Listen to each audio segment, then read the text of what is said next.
कांग्रेस में करीब 1.5 दशक तक रहने के बाद ज्योतिरादित्य ने साल 2020 में होली के दिन बीजेपी ज्वाइन की। बीजेपी सत्ता में लौटी और कयास लगाए गए थे कि ज्योतिरादित्य सिंधिया को इसका लाभ मिलेगा। वाकई में ज्योतिरादित्य सिंधिया और उनके समर्थकों को लाभ मिला।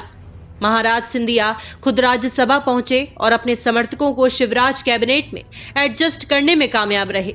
लेकिन मध्य प्रदेश की सियासत में आलोचनाओं का बाजार गर्म रहा और आज भी है।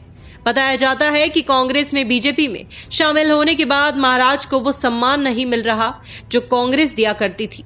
कई लोगों ने यहां तक कहा कि महाराज सिंधिया बीजेपी में सुरक्षित नहीं है और न ही वो जिस उम्मीद से बीजेपी में शामिल हुए हैं वो पूरा हो रहा है।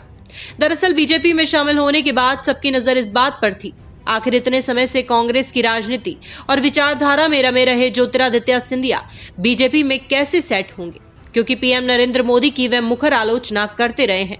लेकिन आपको बता दें कि बीजेपी ज्वाइन करने के पहले ही दिन दिल्ली में ज्योतिरादित्य सिंधिया ने देश को पीएम मोदी के हाथ में सुरक्षित बताया और फिर अगले दिन भोपाल में पीएम मोदी की जमकर तारीफ भी की।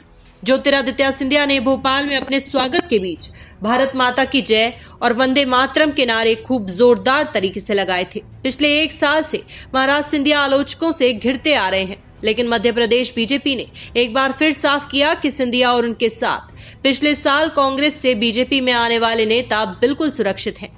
ज्योतिरादित्य सिंधिया को संपूर्ण भाजपा का नेता बताते हुए पार्टी के मध्य प्रदेश प्रभारी पी मुरलीधर राव ने रविवार को कहा कि सिंधिया और उनके साथ पिछले साल कांग्रेस से बीजेपी में आने वाले किसी भी नेता में असुरक्षा की कोई भावना नहीं है। अब सिंधिया केवल उन लोगों के नेता नहीं है जो उनके साथ कांग्रेस छोड़कर बीजेपी में आए थे। अब वे संपूर्ण भाजपा के नेता हैं। उनमें या उनके साथ बीजेपी में आए नेताओं में असुरक्षा की कोई बात नहीं है। बीजेपी के मध्य प्रदेश प्रभारी ने कहा, ये बात ध्यान रखिए कि हमने अपने बरसों पुराने नेताओं को पीछे करते हुए सिंधिया के साथ बीजेपी में आए नेताओं को मंत्री बनाया है। इस पर कुछ लोग ऐसा भी कह रहे हैं कि शिवराज सरकार में संतुलन कम है और सिंधिया के साथ बीजेपी में आए लोग मंत्रिमंडल में ज्यादा हैं। वहीं कमलनाथ और राज्य के अन्य आला कांग्रेस नेताओं पर निशाना साधते हुए राव ने कहा, राज्य में कांग्रेस शून्य की ओर बढ़ रही है।